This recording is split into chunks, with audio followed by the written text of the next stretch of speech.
뒤집힐 확률이 있나 해서. 아니, 아까 말씀드린 것처럼, 그럴 일 없어요? 아니, 그러니까 아, 말씀드린 것처럼 결론이 사실은 경매 분할밖에 없어요. 어, 결론이. 그래요.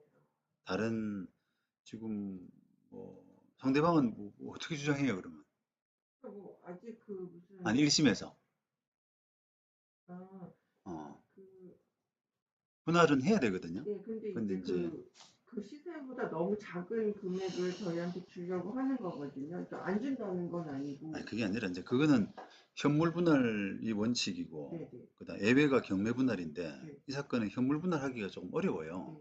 그래서 경매 분할로 불가피하게 갈 수밖에 없는 사건인데, 상대방이 뭐, 돈 주고 내가 좀 사겠다라고 하는 부분은 사실 법적인 권리는 아니거든요. 근데 이제 그게 가격이 안 맞으면은 어떻게 할 수가 없죠, 예. 판사가. 거의 맞다라고. 그래서 이제 경매 기준가가 어쨌든 나중에 나올 거 아니에요. 음, 그럴 경우에 그 기준가 자체가 저희가 원하는 거가 아닌 경우에 음, 저희가 그 경매를 취하하고 음. 그냥 우리가 소유하고 우리도 같이 월세를 받겠다 이렇게 할 수도 있는 거예요? 경매 신청이야 뭐 당연히 경매 법리상 응. 경매 신청이야 당연히 경매 신청자가 취하면 취하는 거죠 뭐. 그러니까 기준가가 나왔을 때 낙찰되기 전에. 어떤 이유로든 예. 경매 기준가가 마음에 안 들든 아니면 저 음, 사람하고 좀 화해 음, 여지가 있든 어, 또 마음이 바뀌었든 뭐 어떤 음, 이유로든 간에 음, 경매 신청은 당연히 그냥 취하할 수 있는 거거든요. 다만 언제까지 낙찰 그 최고가 음, 매수 음, 신고인이 음, 될 때까지 또 결정이 될 저희가 때까지. 월세. 그거잖아요. 이게 왜 너가 다 가져가냐? 예, 나눠야지. 예, 라고 하는 건데 그 예. 나누는 정산 문제가 단순히 이제 그뭐 받은 돈에서 뭐 6분의 3이라든지 뭐 그렇게 될 수 있는 문제가 아니라 그게 비용이 들어가기 때문에 네, 네, 저쪽에서 그런 걸 쥐고 있잖아요. 네. 그런 걸 부풀리고 뭐 그런 검증 과정 때문에 되게 사건이 좀 오래 가는 편입니다. 어, 그래서 이 사건을 이제 뭐 인천에 하신 거는 잘하신 것 같고 선임해가지고 예, 제가 만약에 뭘 해달라 그래도 음, 이건 좀 제가 여기서 인천까지 가서 뭘 하기에는 사실 부담이 있는 사건이거든요. 예, 사건은 짜질구리한데 또 음, 재판 횟수는 출석은 많은데 음, 지방이 머니까요. 그래서 그쵸, 그쵸. 부담스러운데 음, 제가 이제 오늘 잘 오신 것은 그 전체적인 틀, 음, 이 사건을 바라보는 틀 이런 부분을 짜는 음, 데는 음, 아무래도 조금 경력이 적은 변호사는 잘 못해요 그런 거를. 음, 그런 거잖아요. 이게 결론은 뻔한데 음, 자꾸 상대방이 시간을 끌려고 그러는 거거든요. 예, 항소 보통은 공일분할 판결은 뭐 가지팽이 없기 때문에 음, 1심 판결 가지고 집행이 안 되기 때문에 음. 그거를 시간 끌기용으로 많이 그렇게 해요. 경매들은 시간을 왜 끌지? 뭐 합의를 뭐 시도할 수 있는 거고 좀 지치게 만들려는 막 이런 아니요 식으로? 합의를 시도할 수 있는 거고요. 어, 그다음 또 재판이 완전 패소된 상태에서 합의하는 것보다는 음, 재판을 끌고 가는 상태에서 합의하는 게 여러 가지로 유리하거든요. 변수가 음, 있으니까 어쨌든 지금 음, 저한테 물어보셨잖아요. 음, 사건이 이길 수 있냐고 물어보신 거는 음, 그게 그 어쨌든 그 이 분쟁 중에는 다들 불안하고 그런 거예요. 음, 상대방도 이제 그런 거는 아니까 하는 거고 또 음, 한편으로는 그 지금 이제 이게 시간은 자기 편이다. 시간은 자기 편이다. 다시 말하면 이대로가 좋다.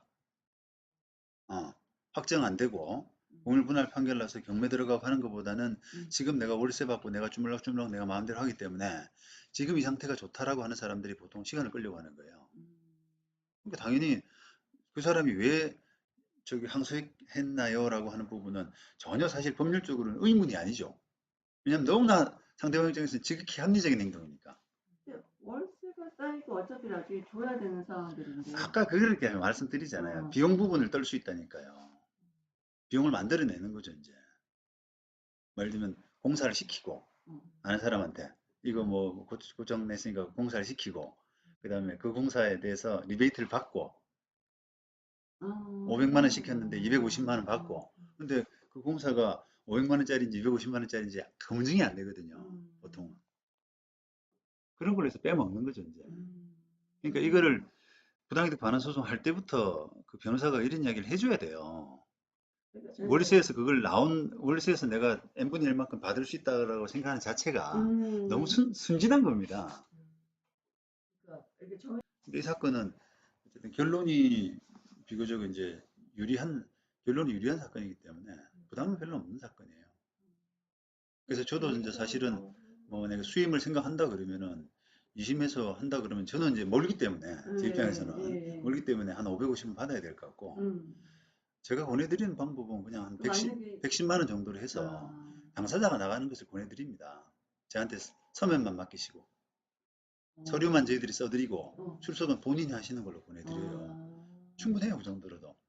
그 서류를 저희 보기가 싫어요. 재판을 하게 되면 어쩔 수 없어요. 나랑 그러면 어떻게 하는 거라고요? 110만 원으로 변호사님께서 서류를 작성해 주시고 서류 작성해서 접수까지 다 해드리고 저희는 출석만 하고 그 출석 그동안 완전 그런 소통은 다 해주시는 거죠? 그렇죠. 이제 그건 다 해드리고 출석만 안 하는 거죠. 그러니까 예. 출석 비용이 그만큼 큰 거예요. 제 입장에서는. 근데 출석해서 저희가 뭘 해야 돼요? 할 게 없다니까요. 별로. 그냥 재판 나가 보셨어요? 그런 그런 사무실은 대체로 보면 재판을 또 못 나오게 해요. 대체로. 왜냐하면 변호사가 사건 파악하는 게 부실하거든요. 그러니까 판사가 뭘 물어보면은 뭐 이렇게 의리버리하고 다음에 의뢰인한테 물어보고 답을 하겠습니다라든지 그렇게 될 가능성이 많으니까 쪽팔리니까 법정에도 의뢰인을 못 나오게 하거든요. 그러니까 저는 법정을 나오게 해요, 의뢰인들을 같이 나가야 내가 사실관계는 의뢰인들이 더 잘 알잖아요. 법리는 내가 더 잘 알지만, 그러니까 내가 놓치고 있는 그런 부분을 듣게 되면 당사자도 같이 공감해서 협력해가지고 서면이 잘 나가게 되거든요. 그게 이제 이상적인 모습인데 이런 법률사무소, 뭐 제가 단정지어서 이야기하는데 변호사가 사건 파악을 잘 못 알고 있고 의뢰인하고 대화 안 하는 이런 법률사무소는 법정을 대체로 못 나가게 해요. 못 나오게 해요, 의뢰인들이. 안 나오는 게 편하구나. 그렇지. 자기가 좀 쪽팔리지도 않고 그냥 뭐 국회에서 이야기할 수도 있고 재판장 이야기 분위기를 국회에서 이야기할 수도 있고 잘 돼가요 뭐 이런 거. 근데 이 사건은 물론 잘 될 수밖에 없는 사건이니까 그렇지만 나중에 사건이 애매한 사건 같은 경우는 잘 돼가요 이야기 듣고 나중에 패소 이렇게 나버렸어요. 그렇게 될까봐 그 사람한테 못 맡기고 그냥 이렇게 알아보고 있는 거였거든요. 그렇게 고민해 보세요.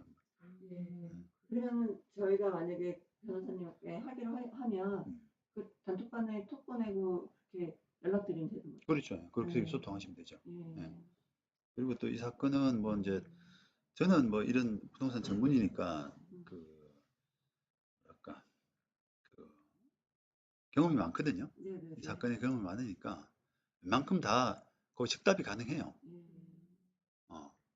뭐 이렇게 소통 안 돼가지고 답답하고 그런 건 생각 안 하셔도 될 겁니다. 그게 뭐지?